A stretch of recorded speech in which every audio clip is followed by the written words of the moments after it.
I would say, though, however, if I was to give any advice to any leader anywhere, growth mindset. Don't go in there thinking that you know everything. You may be the most experienced leader in the world, but get curious.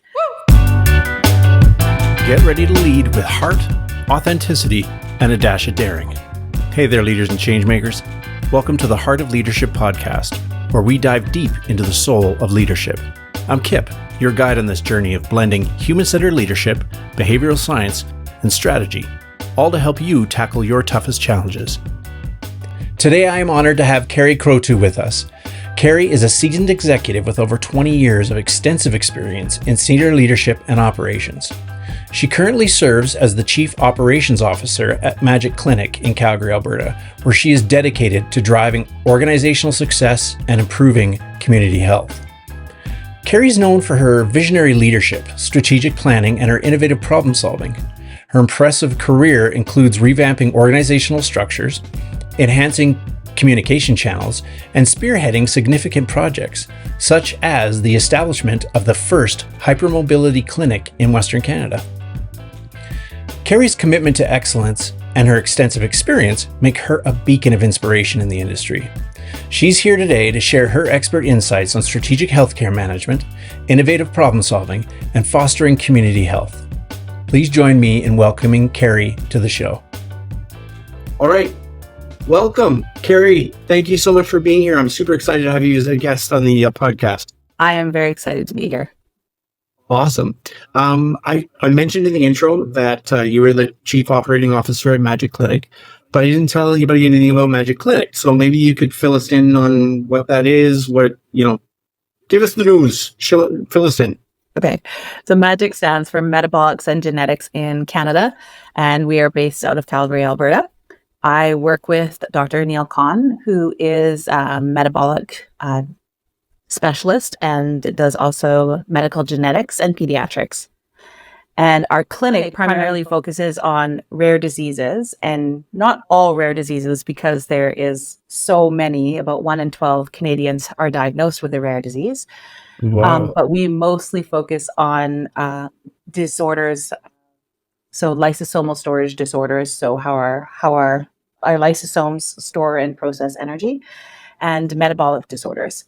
And so Dr. Kahn works with patients that have that, and that ranges in different types of diseases, such as phenylketonuria, or PKU as it's more commonly known, all the way to Fabry, Gaucher diseases, and Pompe. And so we deal with a lot of very challenging conditions in our clinic, or our patients have them. We don't necessarily have them, but our patients have a lot of challenging conditions, and that's what I get to help to build.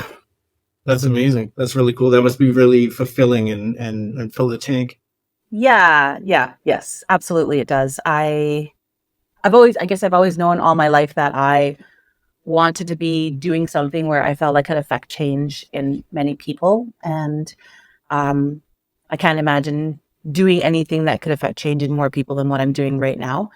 En masse, we have a large patient population who requires a lot of care, and that's difficult for them. So the more I can help to build that, the more people that we can help in the long run.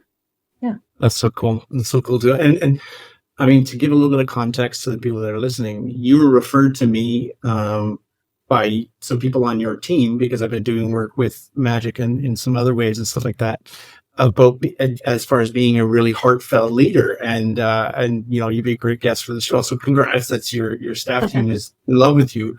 But I want to know a bit of where that comes from. Like, what, were you always this way?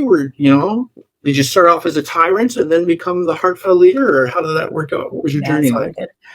I think like any leader, it's a long journey, and there's so much learning that comes when you're going to be a leader. So I've always said there's a big difference between management and leadership. And I don't know that I really realized the leadership component of it, especially the heartfelt leadership of it, until much later in my career. Though I was very blessed early in my career to work for a healthcare company that had a tremendous leader. She was an amazing mentor to me. Not only was she analytical incredibly hardworking, but she worked really hard to build an amazing community and culture at the place that we worked at. And I've always just kind of admired her and wanted to lead like her. And I think she was quite heart forward. And so her people meant a lot to her. And I follow her now still, and we still talk. And her career has escalated and grown, and she leads a huge group of people now here in Calgary. And she's still an amazingly tremendous and inspirational human. Do you feel comfortable sharing your name? Yeah, absolutely. Her name is Tyla Lyle, and Cool. yeah, she's amazing. I think it's awesome. I think anytime we can give a shout out to great leaders that have helped lift us up and shaped our way is awesome. So very Yeah, cool. So okay, so you're working with Magic. It's you've done some significant changes there. Like there's been some significant growth since you've been there. Can you walk me through a little bit of that? How was that for you coming in, basically to a startup and yeah, growing? yeah. So it was essentially a startup when I came in with them. So very fortunately for me, my sister was a site operations manager and introduced me to Dr. Khan, and we talked and found that we were quite aligned. And I said, well, I will give you 16 hours a week because I'm already working somewhere else. And that has just grown and grown and grown over the years as it's gotten more demanding. And as I've gotten more invested in Magic and in Magic success. So what happened was I started as an administrator there, doing payroll and HR, and they just didn't have a lot of policies and processes built in yet, or a lot of ways to measure performance, or even ways to understand how they were utilizing their people in their departments. So as I Right. started getting more and more involved in the company, I realized that there were more and more gaps. And I just started filling the gaps and started trying to move people in places that would be successful. Um, try to I guess I just thought I as I came and as I kept building this and kept learning about it, I realized there were two great big gaps. One was in human resources, and I wasn't that interested in doing human resources as a career. The other one was in research and managing research, and I do not come from a clinical background. So I went to Dr. Khan and said, "Hey, I want to take over your research department." And he was like, Right. "You have no background at all, but I'll give you 3 months." And so now I've been with him for 2.5 years. So I guess it worked. And yeah, we've managed to take on a lot of really amazing clinical trials that have to do with rare disease and to build that department out. And then I was able to transition away from that department and transition that over to one of our senior clinical research coordinators who currently holds the title for that position. And move into the COO role where I get to do organizational development. Yeah, I love that because there's just so much to do and it's so exciting, and we have such potential for growth. Okay, so tell me a little bit more about uh, this new initiative that you're bringing to Magic, the new project that you have underway that you're diving into. Yeah, so we're doing a few new things. First of all, we are expanding. So we're going to be moving into a larger facility, which is very exciting for us. We are expanding with two other doctors, a cardiologist and a nephrologist, which I love because it means possibly more clinical trials coming down the pipe, which That's I awesome. think are incredible. Yeah. And as we expand, we've come to realize that there is a massive gap in treatment for people with tissue connectivity disorders. So hypermobility or Ehlers-Danlos syndrome or POTS. And so we are working on building the first hypermobility clinic in Western Canada. That's exciting. That's What cool. does that look like? Tell me more about that. Like, So we can diagnose hypermobility at the clinic, or Dr. Com can, I do not. Um, and then there isn't a lot of treatment options for them, but they have things. So first of all, people with connective tissue disorders, their diagnostic journey is brutal. Like virtually any rare disease, from being born with these tissue disorders where you have multiple dislocations or you have a lot of pain And you're being told that you're really flexible, but So you, it's flexible to the extreme. Like you have very flexible skin, you have very flexible joints to the point where most of these guys will have multiple dislocations at any given point in their life. oh And it wow. gets to the point sometimes where you have to have special training so that they can put their pants on correctly so they don't dislocate their fingers. And so there's special services for them. But Alberta Health does not, or our provincial funding, our healthcare funding doesn't cover funding for that, Okay. unfortunately. So we want to develop a clinic where they can get diagnosed because once they get to see Dr. Khan, the diagnosis is fairly straightforward. There's a test that they can take that confirms hypermobility symptoms. And then they can do further testing to kind of identify exactly what spectrum they sit on in the hypermobility spectrum. Then what do they do? That's great. You've been diagnosed with Ehlers-Danlos. What do you do now? And there's just Right. there's nothing for them. So in Calgary, there are some specialty physiotherapists who work with Ehlers-Danlos patients or hypermobility patients, but there's not a lot for them. So what our goal is to build a clinic where we can offer different modalities and not just hypermobility patients, but to many patients to deal with things like chronic pain or Mm. neuropathic pain or reformatting or reframing how they feel about their conditions, because these are really heavy conditions. Um, I guess imagine waking up every single day. First, you're in pain. Second, likely you're going to sustain an injury. Third, nobody believes you. And so Right. do that your whole life and then see how you are in a psychological situation, right? So we want to work with them to do hypnotherapy to manage the pain, to do some neurolinguistic programming to help to reframe their situations so they can have we can help them achieve a more positive frame of mind. We want to work with them with yoga to strengthen, with mindfulness and meditation to help, again, to reframe, to increase those serotonin and dopamine levels in their brain so they're feeling Right. really positive. And then also bringing in physiotherapy so they learn exactly how to move their bodies so as not to sustain injury and to build that musculature and strength around those really lax connective tissues. So That's that's the amazing. that's the hypermobility clinic in a nutshell. I would love to also bring in psychological services because, like I said, their diagnostic journey, like many people's diagnostic journey, is brutal. And most of these guys will come into us with some form of PTSD, just Right. being not believed their whole life, their whole journey being pushed aside and just being told that they're flexible and they should just deal with it. Right. Yeah, I can So imagine there's a lot of stuff that comes along with that people would need to work through, and that's amazing. What a fantastic initiative. I yeah, get seeing thinking about that too. I'm like, that's, yeah, a new space, more doctors, more clinicians. yeah. You're growing at a rapid rate. How are you approaching the culture? How are you keeping the culture there to be positive? As we know that, when you grow big and you grow fast, that sometimes or most often affects the culture.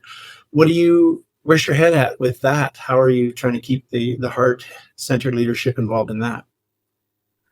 I think for me, leadership has always been one of service. So I guess I take that servant style leadership. So I like to walk around and check in.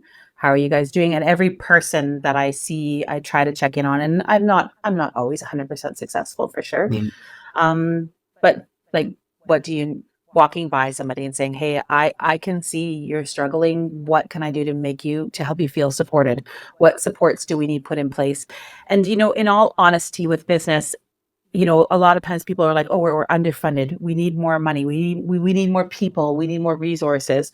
And in this situation, we are not protected by an institution. So I don't have an unlimited source of money to throw at it. So everybody that works with us works really hard and it is really stressful.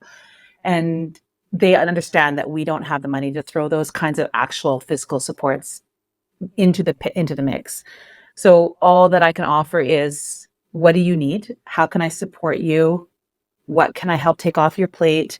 How can we put more resources, or how can we reallocate resources so that you feel more supported? Where can I cut somewhere so that perhaps you might be able to get more of what you need? And it's just a constant, I would say right now, it's a constant balancing act between throwing money at something and throwing emotional support at somebody. And the money's not there, but I have unlimited emotional support. If you need a shoulder pad, if you need a hug, if you need a space, if you need to lay on my floor, if you need a heating pad, a cup of tea, a cup of coffee, I will help you. If you need me to sit down and work through a process or a policy with you, I've got you. I will drop what I'm doing. My door is always open. Anybody can walk into my office at any given point and sit down and tell me whatever they need to say or do, and we will work through it. Or I will be thrilled for you, and I will be so excited about all the wonderful things that are happening in your life. But I know that as a leader, sometimes just giving people unlimited access means that I have less time to do my job, which is a lot of it's a lot of numbers and analytics. I don't know. I don't know.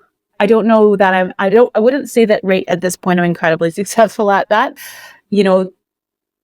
Life and this job and these kinds of jobs are always about balance. And the one thing that I think I'm not particularly willing to sacrifice is my work-life balance. So when I come home, my computer is shut down. I try very hard not to work on the weekends or to answer calls on my day off. So whatever has to get done I do work longer days, but whatever has to be done in my work week, that is what gets done in my work week. And if that means that I have spent all week hugging people and checking in on people and holding people accountable, or perhaps disciplining or helping to produce disciplinary or to facilitate disciplinary situations, whatever it is, and if that's all I did and I did not get the analytics done, that is, I think if anything is going to give, it's that. Because the people don't give, right? The people are the priority. That without our people, and we have an unbelievably awesome team. Like, I mean, it is awesome. But without those people, if those people break because it's a difficult job, we don't have anything. So the analytics don't matter. And I'm sure as we scale up and we get bigger and bigger, I will have to maybe step back a little bit more and do more of that kind of stuff. But right now, a big hunk of my role is working with the team and helping the team feel supported, to make sure I really understand what they need to do their jobs and to feel like I always say we're with this work team way more than we're with our family. In a lot of cases, I spend more undedicated, like face-to-face time with my teams than I do with my husband. And I want them to want to be there.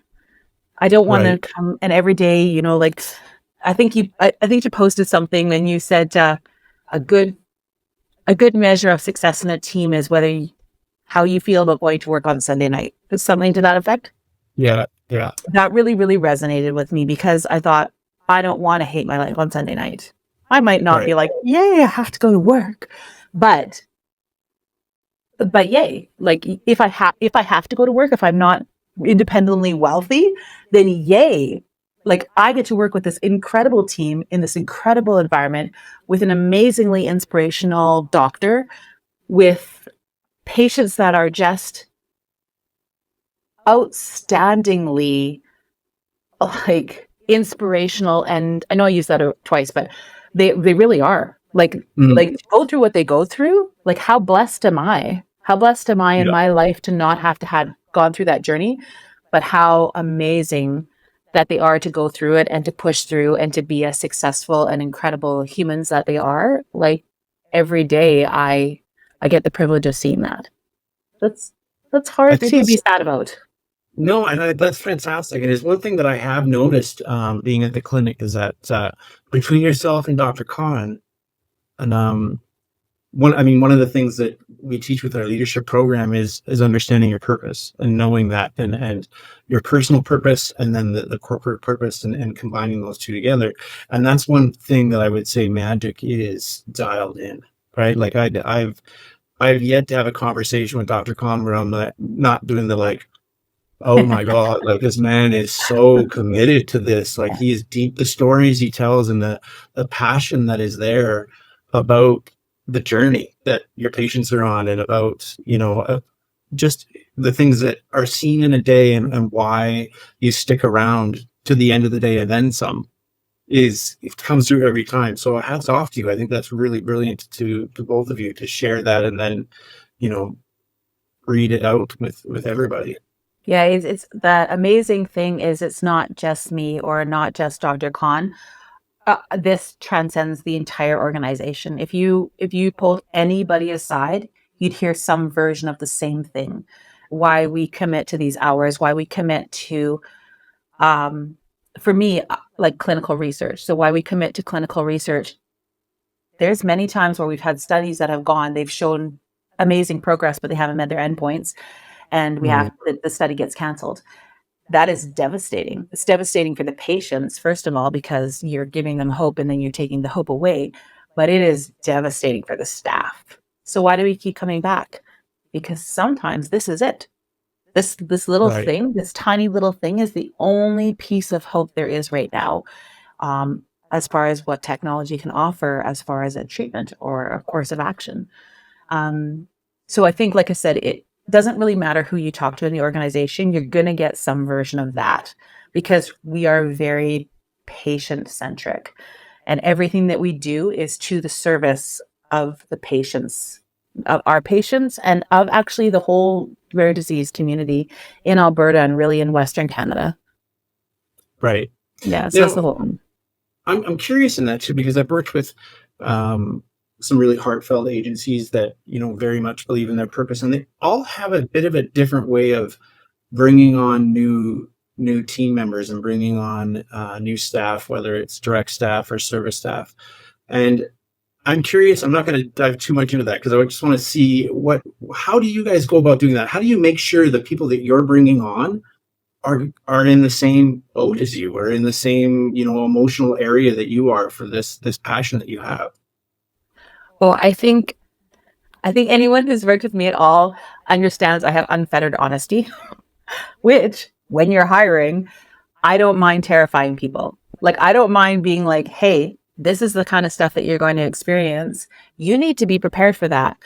Also, I have incredibly high expectations of my team, not to the point where I want to break them, but to the point that they all need to understand that this is where we're coming from. And so I'm very clear about that in the hiring process. So if you've ever been interviewed by me and you have managed to get through that interview, you will be the right person, I think, because yeah, I don't think you get through how our interview style is and my interview style particularly. If you were terrified, you'll walk away. And I've had people be like, this is not the right job for me. I want a cushy government job.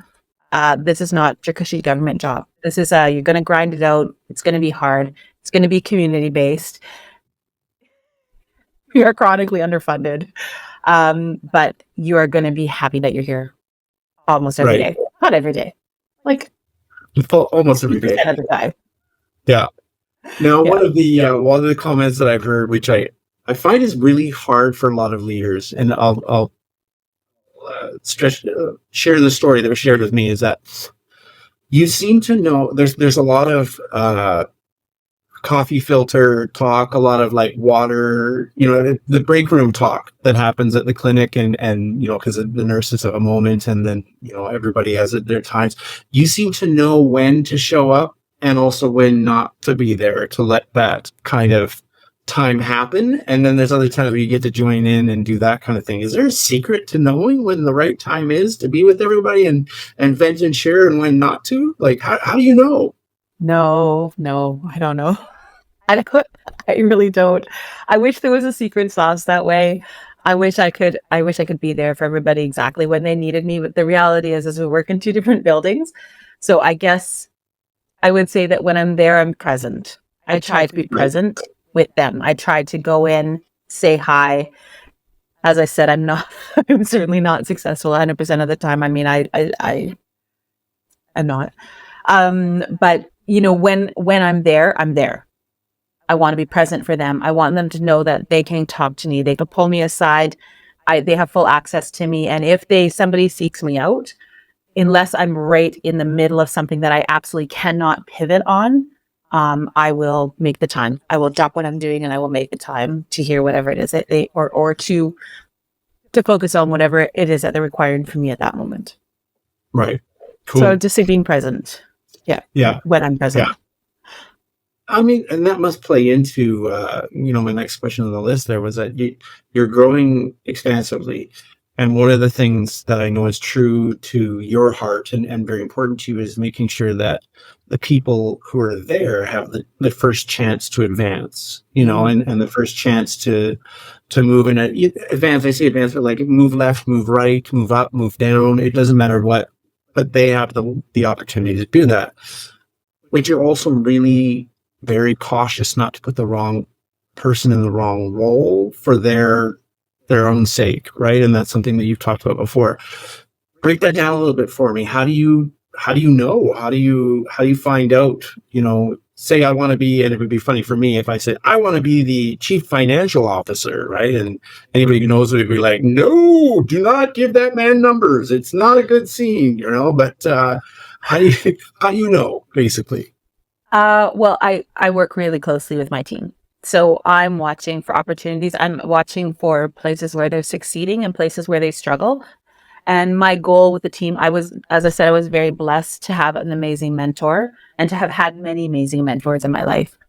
I want to be that person. So if I see somebody who is wanting to expand their role but don't have the skill set, we want to put it in place where they can either work with somebody who can help to mentor them up, or they can work with me and help mentor them up, because none of us are irreplaceable, right? And so if I can mentor my replacement from within the organization, this organization is stronger.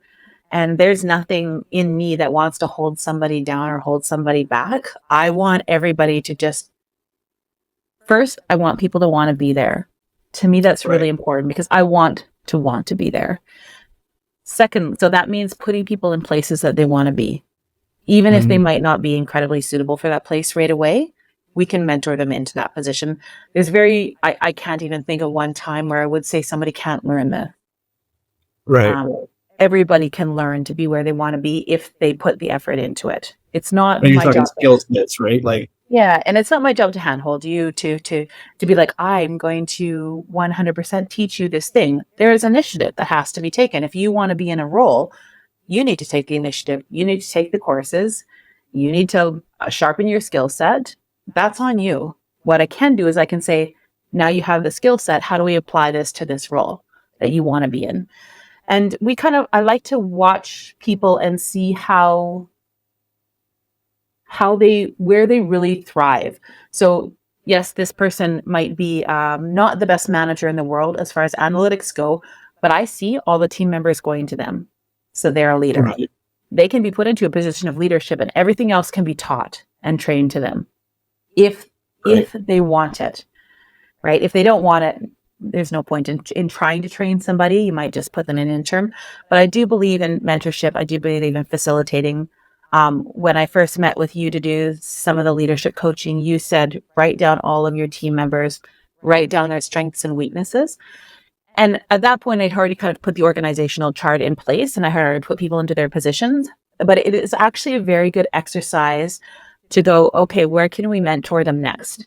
Like, what are the deficiencies, and where can we help to bring them back, to bring them up? Also, where are they really, really successful, and what does that lead to in the future for them?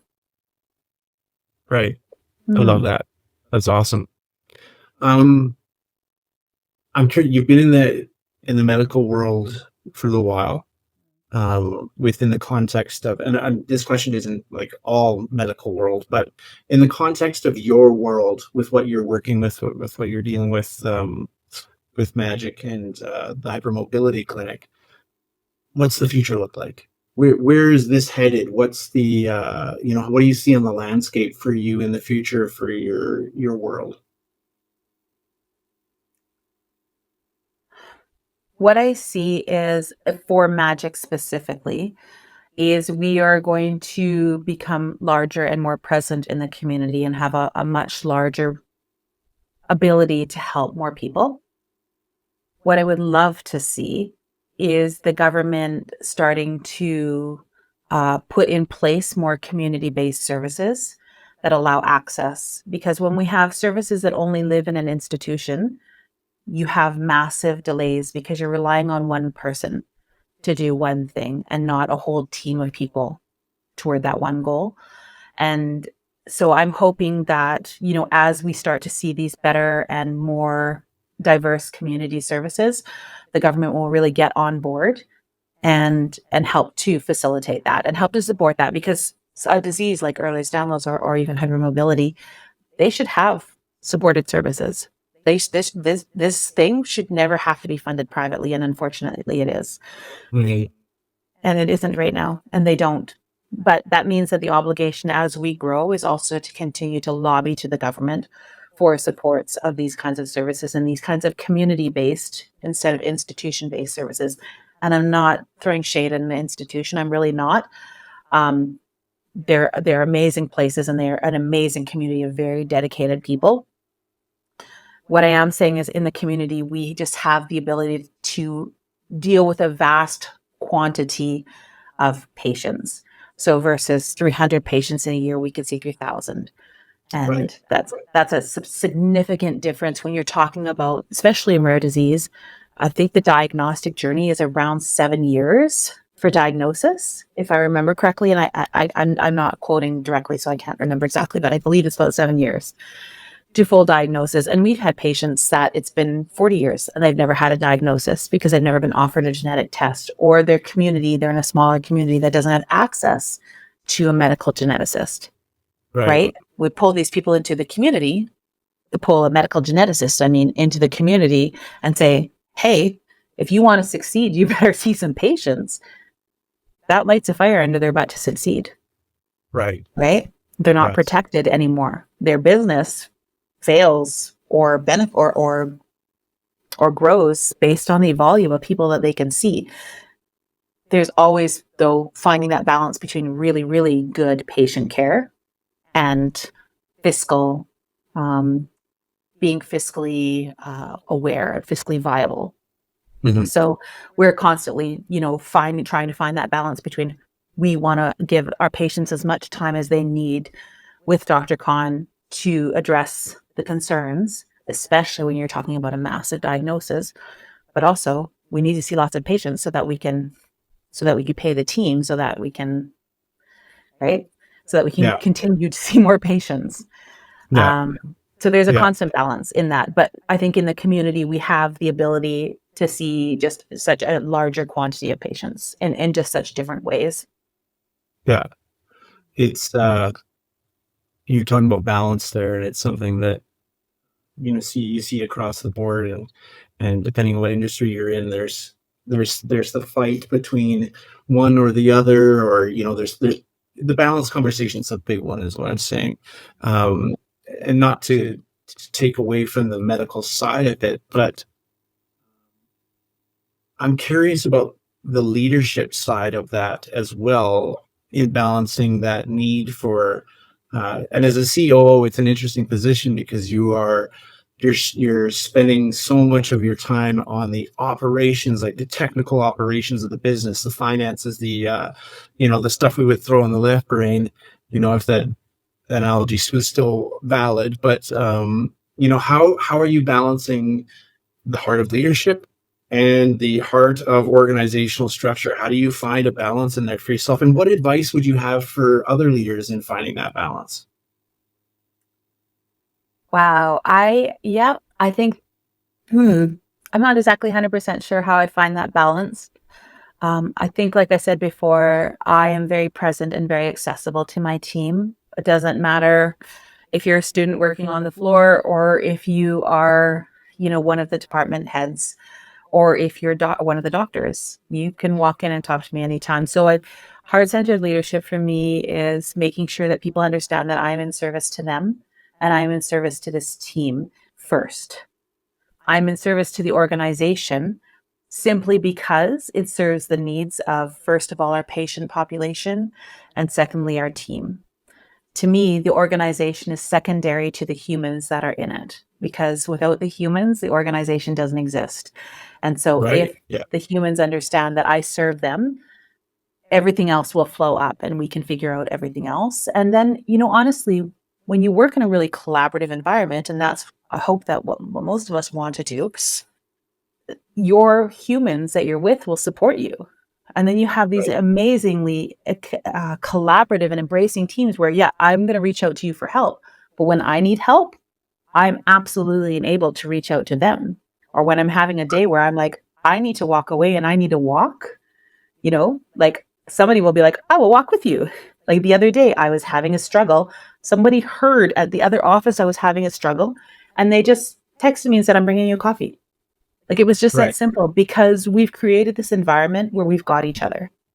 Like Mhm. you need me, you need to walk away from your desk and you need someone to cover your desk. I know that I'm the COO. I will happily cover your desk for you. You need me to walk. You need me to stand in as a barrier between you and another person.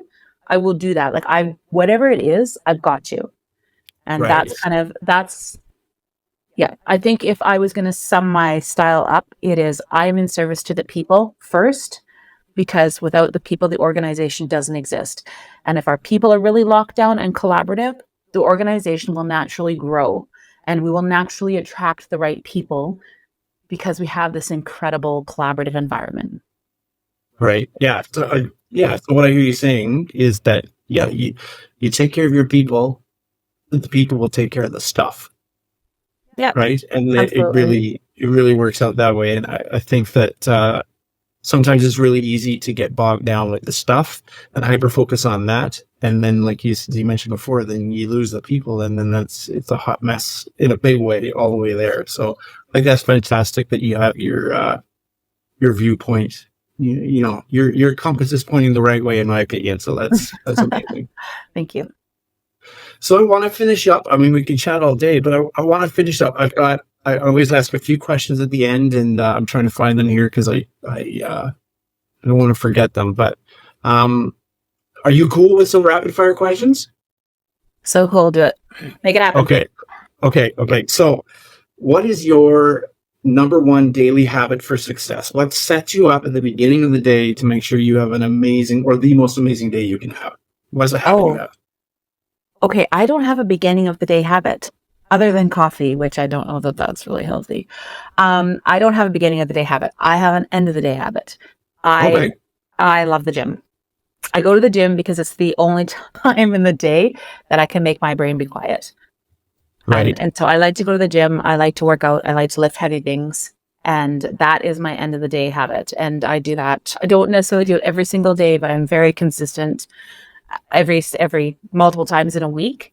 Um, it is good for my attitude. It is good for my mental health. It is good for all the great hormones that begin to lack at this age. The gym. I'm going to say the gym is my thing. And then getting up, grinding a fresh cup of coffee. I mean, that's pretty great. Let's There be is honest. something magical about that. I Yes. think that is the Yes, there magical is. bean water is. I do love it. Yeah, it's a quintessential piece of many people's day. I totally get it. So Yeah. so tell me about your favorite, be it a book, movie, podcast, anything. What's your favorite thing to recommend to leaders, people around you, the people in your team, for inspiration? Oh, I'm a fangirl of Simon Sinek. I know that you are too. Fan Yeah, guy, whatever you want to call it. yeah, I love how he talks about leadership. I've learned so much from him. There's some incredible, amazing, inspirational leaders out there that have podcasts. Um, Books and that. I'm not sure. But I would definitely say like I follow a lot of people who talk a lot about leadership in small clips. right, And I'm always super intrigued by people and their motivations. So when I meet somebody, I intensely want to know what drives them. And so, right, and as you well know, I ask super awkward questions and I get weird and I just kind of am, but I do that with everybody. That's how I roll because I really want to understand people and understand what drives them and what motivates them. And I think as far as a leadership skill goes, curiosity is a good one, and a growth mindset is important for that as well. Well, So if you're constantly learning and growing, then and asking the question, excited to see these things, then that's amazing. Yeah. No, I think that's brilliant. And that was going to be the last question was, what advice would you give anybody, like what are the kind of the key things? And I think you nailed it right there, being deeply curious, knowing your people in a huge way. And when you say awkward questions, it's funny because I never find your question awkward. They're just deep. And I find a lot of people, they're like, oh, this is a really awkward question. And I was like, actually, that's just a really deep question. And thank you for asking. That means you give a crap about what I have to say. That's awesome. I appreciate that about you, because your responses are not the traditional responses. I cornered a doctor at a conference one time. Oh, I felt so bad for him. So all about yourself. I want to know you. So I have to try to temper that a little bit. I would say though, however, if I was going to give any advice to any leader anywhere, growth mindset. Don't go in there thinking that you know everything. You may be the most experienced leader in the world, but get curious. Figure out why you're doing something. Figure out what you want. Figure out your people. Like, constantly be growing and questioning your own self and your own motivations. What are my intentions? Why am I doing this? Get curious about yourself. Get curious about your people. Important. Get curious about your organization, but don't get so bogged down in the minutia of the job that you are not curious about what sparks joy in your life, and what is the thing that motivates you, and what's the thing that gets you excited. Because if you get bogged down in the minutia, the job is the job. The job rarely sparks the joy. The people spark the joy. Oh, I love that. Yeah, that's brilliant. And it's hats off to it. I mean, part of the reason why I have a job. I mean, as a coach, that's a lot of times people are coming to me and they're saying, I don't know why I'm doing this anymore. And then we have to dig in and ask questions and find out their magic again and their spark. So that's awesome. Very cool. Yeah. You know what? Thank you so much. Thank you so much for being here with us. That's been awesome. Where can people reach out to you? Is LinkedIn okay? I'll put the stuff in the below. I know you have LinkedIn, Sickers Body Wellness, which we'll talk about it in another podcast sometime, at the Magic Clinic. So it's okay if I put all that below? Yeah, absolutely. Awesome. Good stuff. Thank you again, Carie. This has been great. Thank you so much for having me. Okay. We'll talk to you soon. You bet. Bye. Bye.